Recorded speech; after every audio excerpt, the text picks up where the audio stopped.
Did I shave my eyebrows just to draw them back on? Yes. You know why? Because being this cunt is a commitment, and this is how far I'm willing to go. Yes. The best way I would describe this is by drawing a slanted V. And you're going to draw a straight line right across and pretty much just fill it in with your pencil till you have your desired shape. And your liquid liner just to make those lines darker. And if you feel like the shape isn't really giving you what it needs to, don't worry, because that's what we have the angle brush and the cream foundation for, to clean up those edges. And once you're done, you should have something like this.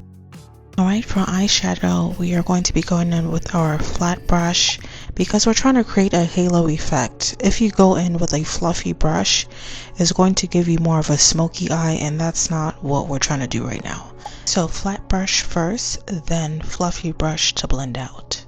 And just a rule of thumb to remember, the smaller the brush, the more detailed you can get with your makeup. So we're just going to be going in with our base here, and I have hooded eyes, so I typically like to start above my crease. So when I do open my eyes, the eyeshadow doesn't get lost. Alright, back in with our eyeliner. You gotta work quick with eyeliner because it can sense fear, okay? For this part, in hindsight, I should have probably made my crease a bit smaller, but nothing the eyeshadow and eyeliner couldn't fix. Alright, and then guess what we're doing? Going back in with that cream foundation and angle brush for those crispy lines. So don't worry if you make a mistake or something doesn't turn out right. You can always go back and clean it up with your cream foundation or your concealer, okay?